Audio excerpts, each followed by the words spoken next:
Hello, you are listening to an episode of Trade Talks, a podcast about the economics of trade policy. I'm Samaya Gaines, the Trade and Globalization Editor for The Economist. And I'm Chad Bown, a senior fellow at the Peterson Institute for International Economics. In this episode, we are going to tell you everything you need to know about the race to lead the World Trade Organization. Roberto Azevedo, the WTO's current Director General, he's stepping down at the end of August. First, we're going to explain what the DG actually does. Then we're going to talk about what people want from the next DG based on a new survey. And finally, we are going to talk about how the winner gets picked. I should also insert here a small warning, which is that, we all know that I love the multilateral rules-based trading system, but I'm feeling pretty cynical right now. That's too bad. We'll try to keep the glass half full. And to help with that, we'll actually be joined by three special guests. My name is Bernard Hoekman. I'm a professor at the Robert Schuman Center for Advanced Studies at the European University Institute in Florence, Italy. I'm Annabelle Gonzalez. I'm currently non-resident senior fellow at the Peterson Institute for International Economics. And back in 2012, I was the Minister of Trade of Costa Rica, and the government of Costa Rica nominated me as candidate to the position of Director General of the WTO. My name is David Tinline, and I worked for Roberto Azevedo at the WTO between 2013 and 2019. So first question is, what does the DG actually do? And part of the answer is less than some people think. You might remember the meeting between President Donald Trump and Roberto Azevedo in Davos in January, when the president got the idea that together they were going to work on a new structure for the WTO. Roberto and I have a tremendous relationship, and we're going to do something that I think will be very dramatic. He'll be coming with a lot of his representatives to Washington sometime, maybe next week or the week after, and we'll start working on it. Yeah. No. The DG of the WTO can't just come to DC and do a deal with Trump. The WTO is driven by what its members want to do. Yeah, I'm pretty sure that meeting never happened. Yeah. So someone with a better sense of what the DG does do is David Tinline. He was a senior advisor to Azevedo. The agreement establishing the WTO is very non-specific about the role of the Director General. So day to day, it's a lot of meetings. It's convening meetings of the whole membership, perhaps to discuss the state of play in negotiations, or it's smaller meetings with individual ambassadors or groups of ambassadors to try to resolve a particular issue. So that's an average day in Geneva maybe, but then it can equally be sitting around the table at the G20 with the G20 leaders, trying to make the case for their engagement on WTO work, or in capital, speaking to ministers, heads of state, and so on. I think the nature of the job is that you're kind of a lightning rod for all the problems at the organization. So, you don't have much power, yet somehow you carry the expectations of power, of the future of the institution. And you're stuck between all of the toughest issues on trade in some sense come across your desk, and you're stuck between a rock and a hard place. You're stuck between the US and China, between, Saudi and Qatar, and you have on one side members making demands of you to take certain action, and then they're just as quick to castigate you if they don't like the kind of action you're taking. So it's extremely difficult job in that sense. So it's not just the US president who expects the DG to deliver a bit more than he can. The DG looks like he's powerful. He gets to schmooze with world leaders at Davos and the G20, be the face of global trade, super glamorous, great. But when it comes down to it, he really only has soft power. As I said, he cannot force WTO members to do anything they don't want to do.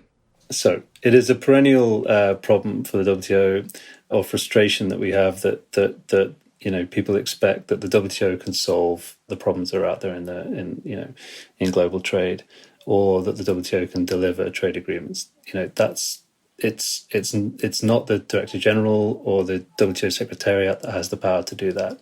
They have the power to help facilitate that to the extent that the member governments want to do any of those things. Really, it's in the gift of those governments as to what is achieved. Sometimes the member countries can empower the DG to actually do things. So David recently wrote about how in 2013, there were some tough negotiations and the members asked Azevedo to come up with a compromise that could bridge their gaps. And since he knew where their red lines were, he was able to come up with a text and they were able to work out a deal from there. Yeah, so great, wonderful, orchestra playing in the background. But in that case, the members asked the DG to do that, right? So if the DG tried to come in and say, hey guys, looks like you're struggling, here's the deal I think you should do, members would tell him where to stick it. Depending on what he came up with, it might look like he was picking sides. It just would be very, very risky. Okay, fine. But, it does matter a bit, at least. The DG can shape the agenda and influence what actually gets discussed in these negotiations. They can also influence how the operations of the WTO Secretariat itself works. And, nobody should forget that the DG can go out and attend 50 or so webinars a week and just talk up how great the multilateral trading system is. Okay, right. So we're going to go with the glass half full version for now, just so that listeners don't switch off. But, my take is that the main cause of the WTO's problems is not, something wrong with the power of the DG's personality. Okay, fine. But since we get to do this only once every 4 or 8 years or so, could we actually enjoy it and talk about it and not kill the vibe this time around? Okay, so let's move on and talk about what the WTO members claim that they actually want out of this race. And so to do this, we're actually lucky enough to have someone who went out and asked them. Bernard Hoekman at the European University Institute and a team of his went out and surveyed the WTO members, a bunch of NGOs that represent labor, environmental groups, academics, and business lobbyists to ask them what they thought was important for a DG. Now, Bernard made no claims that their sample was representative, though they did obviously ask who people were, and so they split out the answers according to sort of categories. So one of the sets of questions they asked was essentially, what is important to you in the next DG? What makes a good DG? And please rank these various different attributes. Yeah, so what we find is, and I should backtrack a little bit. So there's this ongoing kind of tension or debate among people in Geneva. Should the DG be someone who is more of a politician and who has a good political network and who knows people in the major capitals? Or should it be someone who actually understands the nuts and bolts of what goes on, right? So somebody who really has been in the weeds and who understands what this is all about. And a lot of the questions we were asking kind of get at that indirectly.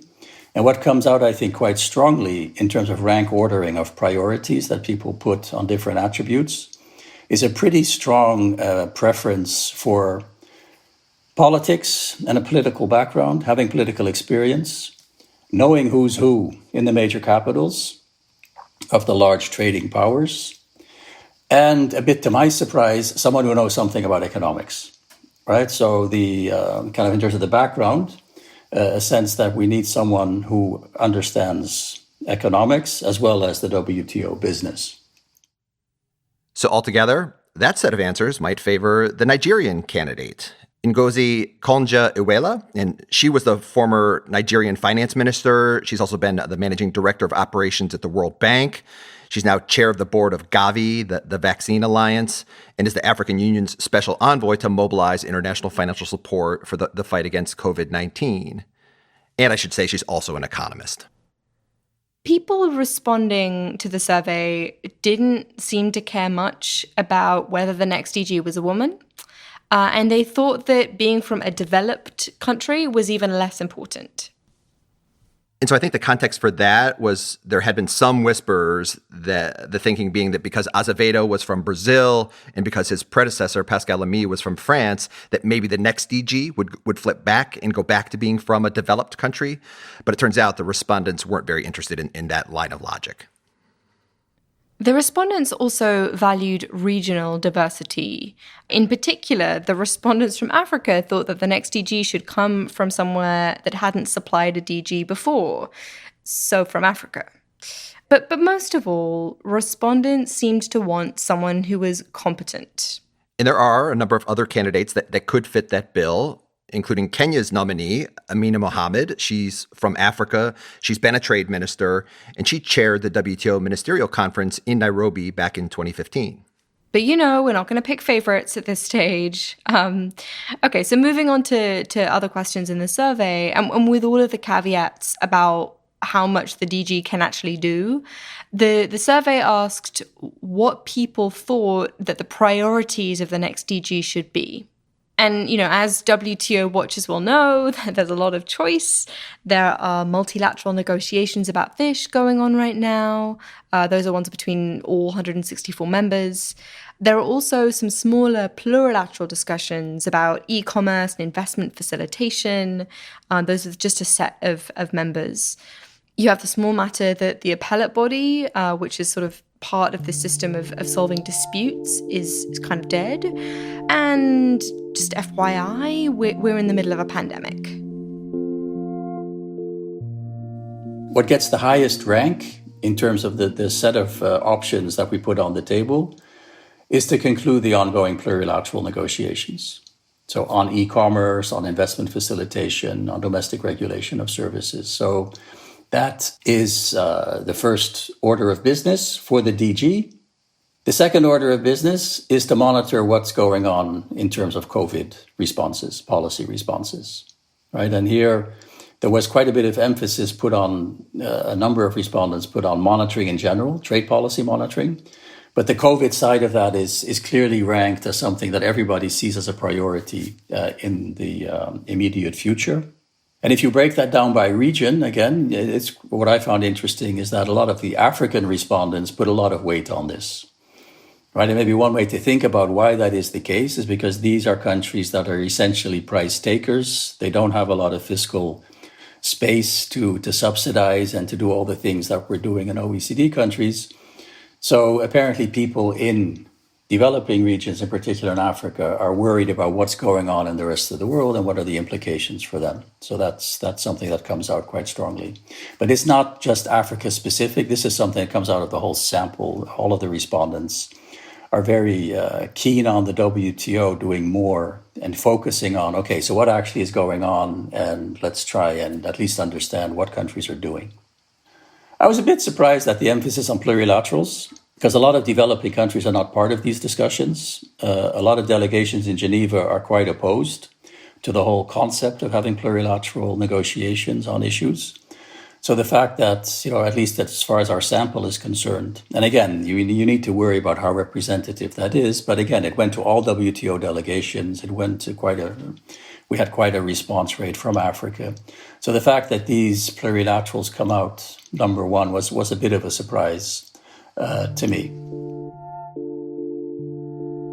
The other thing I would mention in terms of a bit of a surprise or interesting that we get from the data is we asked two questions about dispute settlement, right? So the big issue here, of course, is that the United States is refusing to allow new members of the appellate body to be selected, right? So we don't have an appellate body anymore. So one question we asked is priority for reconstituting the appellate body, right? Make the appellate body operational again. And that gets really a lot of support from everybody. But we also asked a different question related to dispute settlement, which is framed in terms of reform. How important is it to think about reforming dispute settlement and revisiting the role of an appellate function, right? So implicitly asking, do we need an appellate body? Should we rethink a bit how we do dispute settlement in the WTO? And that gets number two in terms of overall respondents, right? So you have a lot of support both for bringing the appellate body back and a lot of support for thinking about dispute settlement reform. And I think that's partly because a lot of the respondents probably didn't really make the difference, right? So for them, this is all dispute settlement. We need to fix it. But what is interesting in terms of rankings is that the Geneva delegations put dispute settlement reform pretty much towards the end of their list of priorities. So number 7 out of 9. So the Geneva delegations put most weight on bring back the appellate body. But then if you look at what governments were saying in capitals and other groups, other respondent groups, they're much more supportive of let's actually think about dispute settlement reform. So my takeaway from that, and again, we can't really base this on the data per se, but for the DG would be, you have a bit of a job to get people in Geneva to think a bit out of the box when it comes to dispute settlement and not be completely focused on making the appellate body operational again. Yeah, some real, joined up government going on right there. Okay, so in summary, members want the DG to do nice things and fix the world trading system. And as we've discussed, their power to do that will be limited by the fact that members disagree on how to do it. We asked Bernard if the candidates' policy priorities really mattered to who gets chosen. No, because I think we need to bear in mind that the WTO is member driven, right? So ultimately, it's going to be a political, log rolling game, etc. So I had to Google this, but in this context, log rolling is basically trading political favors. So let's talk about the log rolling and how exactly this process of picking the winner is going to work. And I think one thing for people to understand is this process is actually pretty transparent, right? So it's a much more open system than, let's say, who gets appointed to the World Bank or to the IMF, which is much more of a black box and where, deals are struck in hotel rooms and on telephone calls. But, there isn't a whole lot of going out and campaigning, right? So there was a little bit of that with the World Bank in recent years. But the WTO is actually much more formal. You throw your hat into the ring, you get nominated by your government, and then you go out and campaign, and then you're interviewed, and then they select. As things stand now, we have 8 candidates nominated by Nigeria, Kenya, South Korea, Mexico, Egypt, Saudi Arabia, Moldova, and the UK. And so, a range of emerging markets here, definitely not a given for the EU or the US. The fact that there isn't an American or, say, a Chinese candidate isn't a surprise because, of course, picking the next DG at the WTO means that everyone has to agree, so all 164 members. And that the Americans are going to veto a Chinese candidate. And to be honest, I really don't think there's much appetite among the membership right now for a candidate that is nominated by the Trump administration. Though, for the record, Chad would have been available. Right. So we've got the nominations, and right now we have moved into the campaigning period, and that's going to last until September 7th. And so, yes, you'll be reading op-eds about the WTO until then at least. And so the way this works is basically the candidates have to reach out to the entire WTO membership and make themselves known at this stage. Now, my colleague, Annabelle Gonzalez, went through this process when she ran against Azevedo and 7 other candidates for the DG post back in 2013. We asked her what it was like. It was very much speed dating because it was a limited number of weeks that you had, and you had to reach out to a lot of people. So I remember that there were reports that in our case, one of the candidates that had the government plane at his disposal could visit 3 African countries in one day. Like if you were in East Africa, for example, you could go, from Kenya to Tanzania to Uganda, and if you have your own plane. If you have to go commercial, then it's much more challenging because, sometimes it could mean going to London to connect to, or Paris and connect to the other countries. So, yeah, it was a bit like speed dating.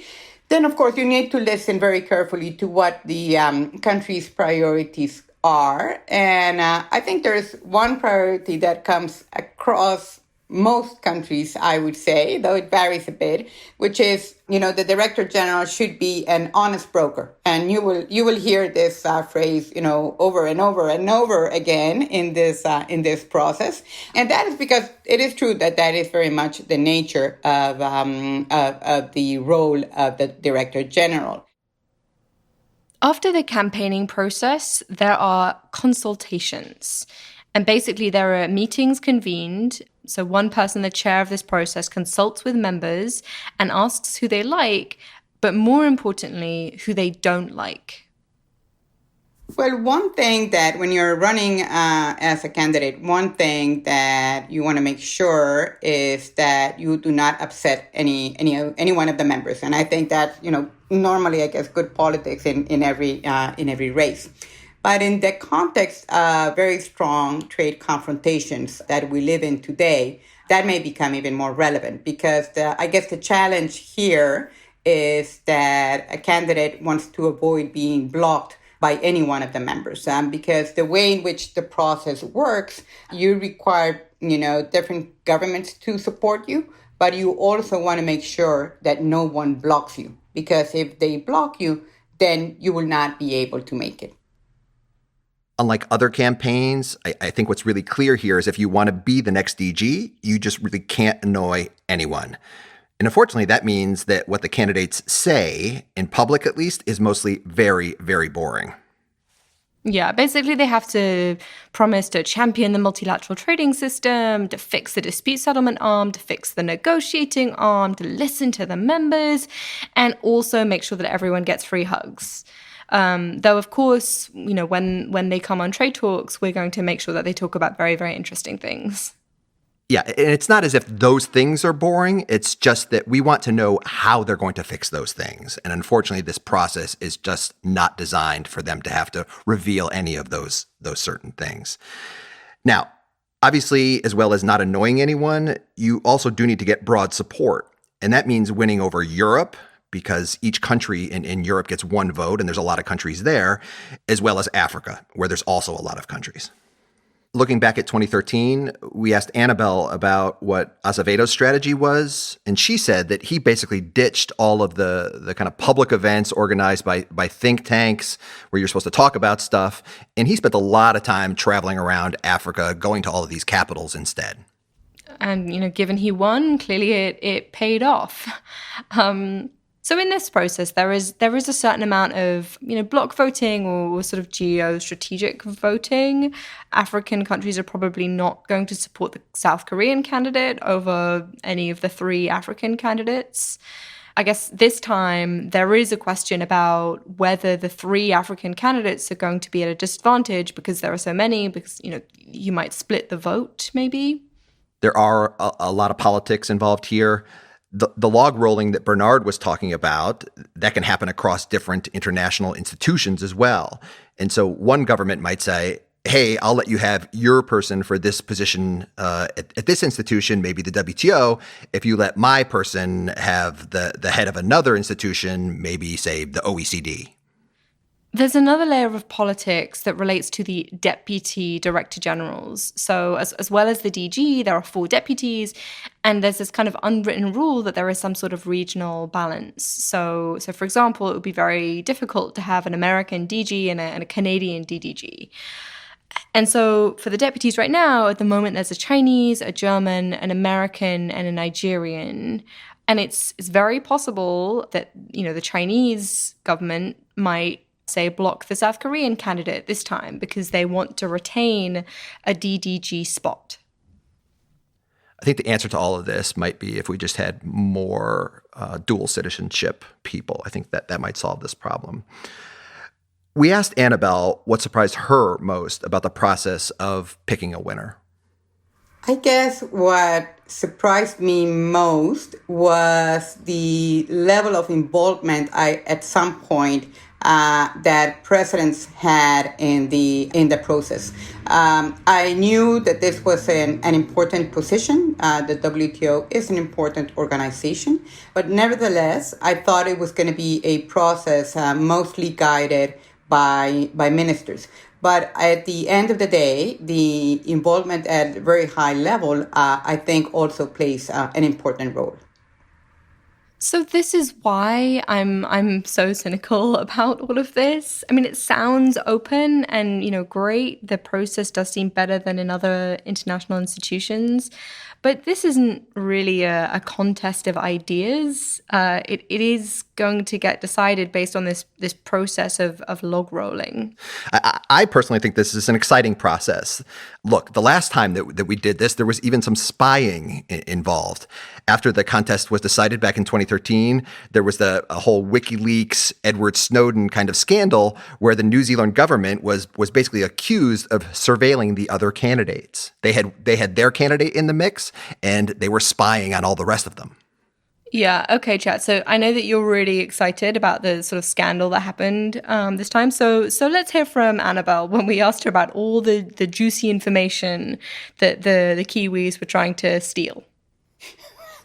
Well, I'm not sure. I don't think the information could have been particularly helpful, because the strategy was mostly sort of identifying what city you were going to visit next. And it was, the whole planning for 3 months or which events you were going to attend or, whatever you may have been writing. But, at the end of the day, all of that was public. So I'm not sure about that. And if it was a matter of finding out who was going to support you, well, the supports normally came in privately, and they were not going to be there on your email or on your phone. So I'm not sure that surveillance strategy is particularly effective in a process like this.